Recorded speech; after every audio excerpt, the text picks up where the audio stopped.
Jake Peterson never expected to wake up to the sound of his own car trying to escape from his garage. It wasn't rolling out on its own, of course, but the woman behind the wheel clearly believed she had just hit the jackpot. Through the grainy security camera feed, Jake could make out her unmistakable silhouette, a short, stout woman with the kind of choppy, angled haircut that practically screamed, "I want to speak to the manager." The way she fumbled with the keys, cursing under her breath, told him one thing: she had no idea what she was getting herself into. For a moment, Jake just watched, still half asleep and wondering if this was some bizarre dream. The situation was almost too ridiculous to be real. This woman, this complete stranger, had just broken into his garage and was now trying to steal his car like she had a legal right to it. He rubbed his eyes, blinked, and checked the screen again. Nope. Still there. Still real. She was now aggressively jabbing the start button, muttering something to herself, her leopard print jacket shimmering under the dim garage lights. The urge to call the police was immediate, but then Jake remembered something that made his stomach tighten with laughter and anticipation. This wasn't just any car. It was bait. His garage had been part of an undercover sting operation by the local police to catch a group of high-profile car thieves in the area. The vehicle was wired with tracking devices, hidden cameras, and, most importantly, a remote engine kill switch that could be activated at any time. The cops had been waiting for a professional crew to target it, not an entitled suburban woman with an attitude problem. Jake leaned closer to his phone, still watching as Karen, he had no doubt that was her name, finally managed to start the car. The engine roared to life, but instead of pulling out smoothly, she nearly jumped in her seat, startled by her own success. She adjusted the rearview mirror, her face coming into clearer focus on the camera feed. The expression she wore was a mixture of triumph and irritation, as if she was annoyed that stealing a car had taken longer than expected. Then, without warning, she slammed her foot down on the gas. The car lurched forward, but the garage door was still closed. In an instant, the sound of screeching tires filled the night, followed by a bone-rattling thud as the car smashed straight into the door. The entire structure groaned from the impact, and Jake swore he saw a paint can tumble off a shelf in the background. Karen's head snapped forward, her sunglasses, why was she wearing sunglasses at night, flying off her face as she let out a loud, indignant shriek. She immediately threw the car into reverse, this time with a little too much force. The vehicle shot backward, slamming into Jake's tool bench. The sound of crunching metal and snapping wood echoed through the garage. Jake couldn't hold it in anymore. He laughed so hard he nearly dropped his phone. By now, the noise had woken up the entire neighborhood. Porch lights flicked on one by one. A dog barked in the distance. But the real panic set in when Karen, in a final desperate attempt to escape, tried to drive forward again, only to find that the car had completely shut down. Jake had activated the kill switch. The moment Karen realized the engine had died, she went absolutely feral. She slammed her fists against the steering wheel, throwing a full-on tantrum. She fumbled with the door handle, but the car had autolocked, keeping her trapped inside. Her screams of frustration were muffled, but Jake could imagine exactly what she was saying. Probably something about how this was illegal, how she had every right to take this car, how she was going to sue someone. Jake finally picked up his phone and dialed the cop. "Hey, you guys are gonna want to get over here," he said, barely able to contain his laughter. "Your sting just caught someone, but not who you were expecting." The officer on the other end sounded confused. "Wait, what do you mean?" "You'll see when you get here," Jake replied. "Trust me, it's worth the trip." 10 minutes later, flashing red and blue lights filled the street as a squad car pulled up in front of Jake's house. By now, half the neighborhood had gathered outside, watching the scene unfold like it was some kind of late-night reality show. Karen was still inside the car, alternating between slamming her fists against the window and trying to call someone on her phone.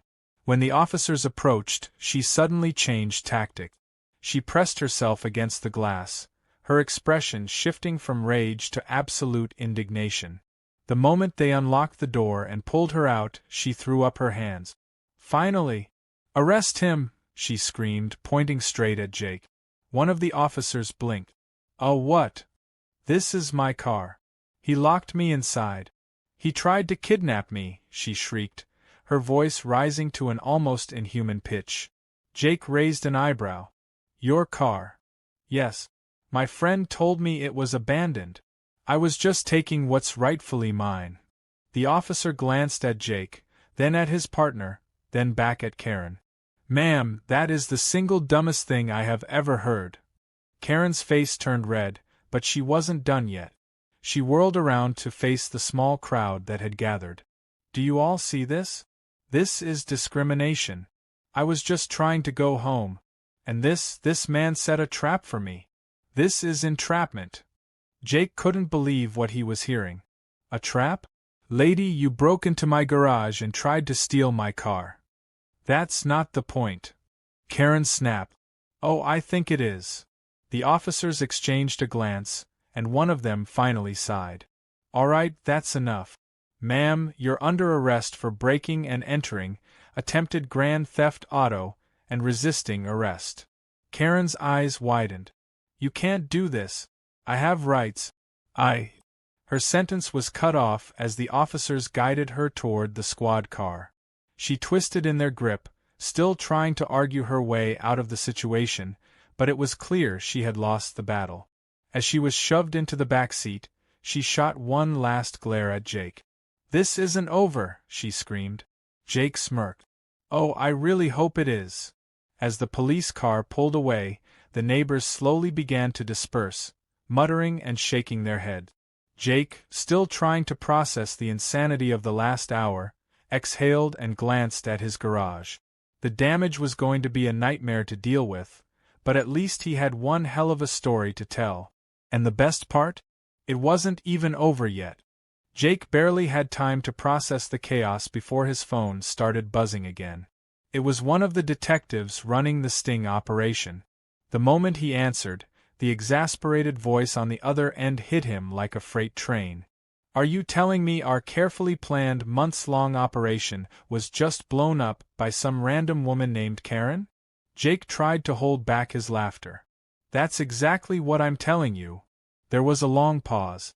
The detective sighed. All right, we're on our way. Try not to let anyone else steal the car in the meantime. Jake hung up, still shaking his head. He turned his attention back to the street, where his neighbors had mostly gone back inside, though a few lingered near their porches, eager for more action. He couldn't blame them. It wasn't every day that a middle-aged suburban woman went full-blown criminal mastermind in the middle of the night. Just as he was about to step inside, another car came speeding down the road, its tires screeching as it swerved to a halt right in front of his driveway. The headlights flashed, and out of the driver's seat stumbled a disheveled-looking man in sweatpants and a faded t-shirt. He looked half asleep, half panicked, and completely unprepared for whatever was happening. Where is she? The man demanded, rubbing his eyes. What's going on? Jake immediately knew who he was. This had to be Greg. Before Jake could answer, Greg's gaze landed on the police car where Karen was still inside, thrashing against the seatbelt like a caged animal. His face paled, and he let out a long, exhausted sigh. He didn't even look surprised. Oh, for the love of... Karen, what did you do? The back seat window of the squad car cracked open an inch, just enough for Karen's screeching voice to escape into the night air. Greg, they're arresting me for no reason. Tell them to let me go. Greg pinched the bridge of his nose.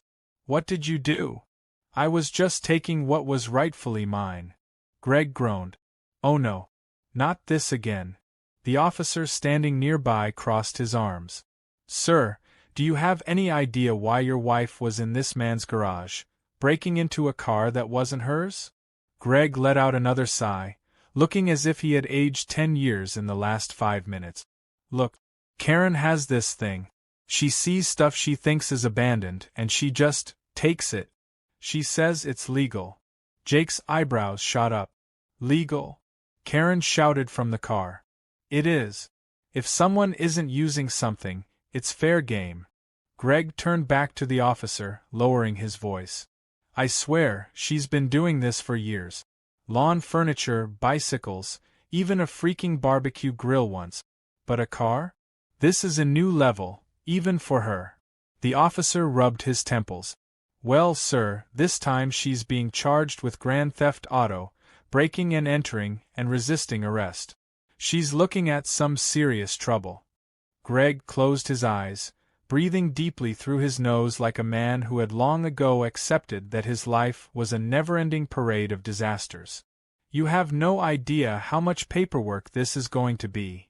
Before anyone could respond, another vehicle came rolling up the street, this one moving much slower. It was an old, beat-up sedan with a cracked windshield, and the moment Jake saw it, a strange sense of unease settled over him. The sting operation wasn't meant for petty thieves like Karen. It was designed to lure in professionals, people who knew what they were doing. As the sedan came to a stop a few houses down, Jake noticed something strange. The two men inside weren't getting out. They were just sitting there, watching. One of the officers must have noticed too because he muttered something into his radio before subtly shifting his hand to his belt.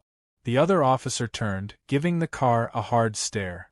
Karen, oblivious to the growing tension, was still ranting in the back seat.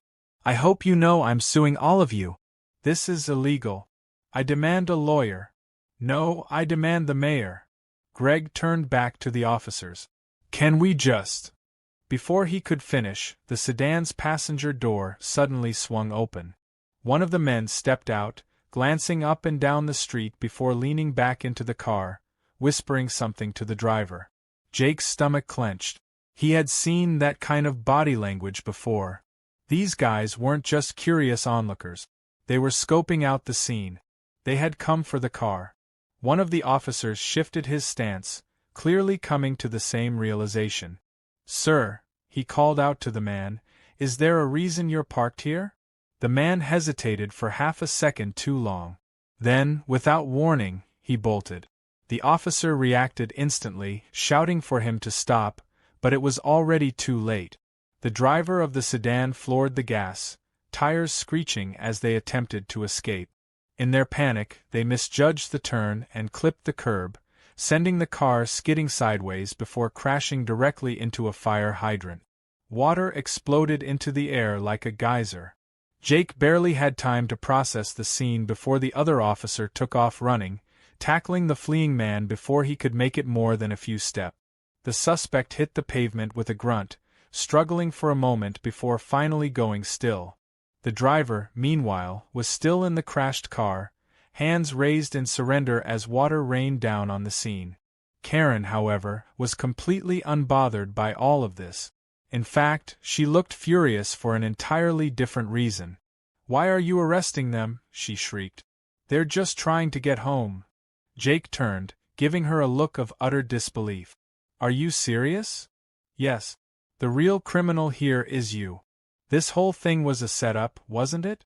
You lured people in with a car you knew was valuable, hoping someone would take it so you could get them arrested. That's entrapment.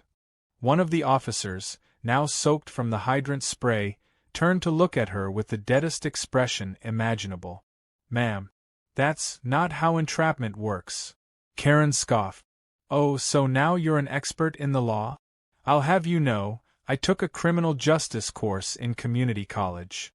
Greg, who had been silent through the last few minutes of insanity, let out the longest, most exhausted sigh of his life. Karen, please, for the love of everything good in this world, just stop talking. Karen gasped, scandalized. Greg, whose side are you on? Greg stared blankly at the chaos around him. The crashed car, the handcuffed suspect, the raging fire hydrant, the soaked and irritated officers, the growing crowd of onlookers, and finally Jake, who looked like he was having the absolute time of his life. With a quiet shake of his head, he muttered, "Not yours."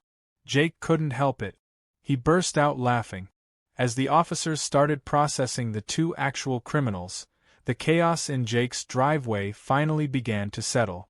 Karen, still locked in the back of the squad car, had devolved into an endless rant about corruption and legal loopholes, while Greg simply stood off to the side, staring blankly into the night like a man who had seen far too much. Jake folded his arms, watching as the officers started loading the two actual thieves into another squad car. This whole operation had taken a turn that no one could have possibly predicted. And somehow, the most annoying person involved was still Karen. Karen sat in the back of the squad car, her mouth still running at full speed, despite the fact that no one was listening anymore.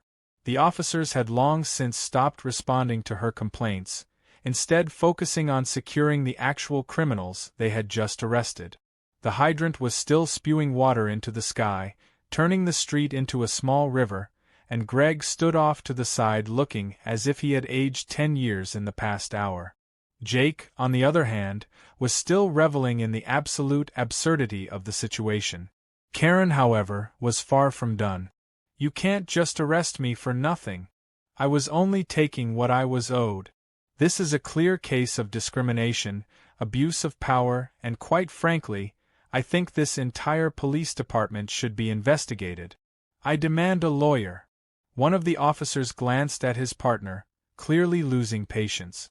"She's been demanding a lawyer for the past 20 minutes. His partner sighed. "Let her talk. The judge is going to have a field day with this one." Greg finally stepped forward, rubbing his temples. "Can I at least post bail for her?"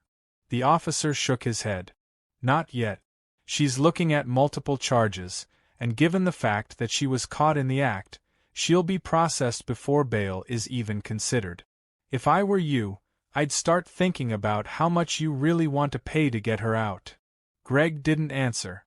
He just stared at Karen, who was still yelling in the back seat about constitutional rights and how this was all some grand conspiracy against her.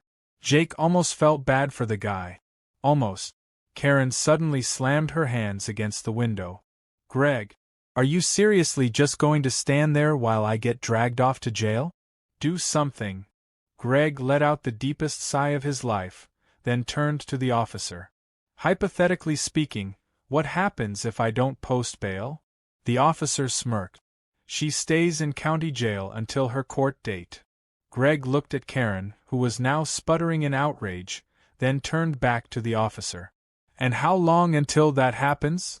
The officer checked his note. "Considering the number of charges, at least a few weeks." Jake had to physically turn away to keep from laughing. Karen looked like she was about to explode. "Greg, you wouldn't dare." Greg finally snapped. "Karen, I have spent the last 15 years of my life dealing with your nonsense. You have embarrassed me, dragged me into your ridiculous schemes, and now you've actually managed to get yourself arrested for grand theft auto. I think I deserve a break." Karen looked absolutely horrified. "Are you saying you're not going to help me?" Greg threw up his hands. "I'm saying I'm going home to get some sleep, and maybe, just maybe, you can sit in a cell for a few nights and think about all the horrible decisions that led you here." The silence that followed was almost sacred.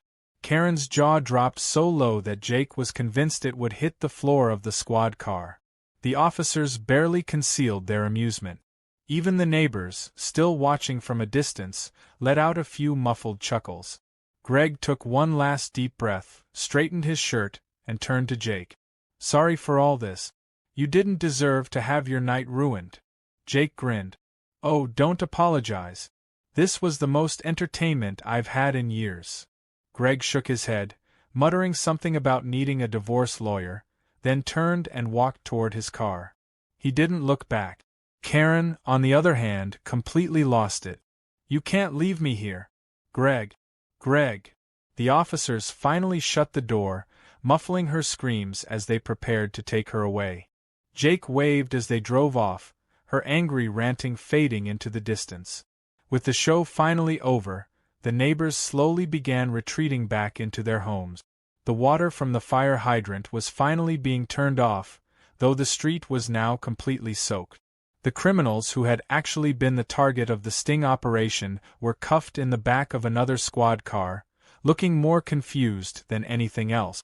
Jake shook his head, still unable to fully process what had just happened. He had expected a simple, clean sting operation to go down in his garage, but instead it had turned into an absolute circus.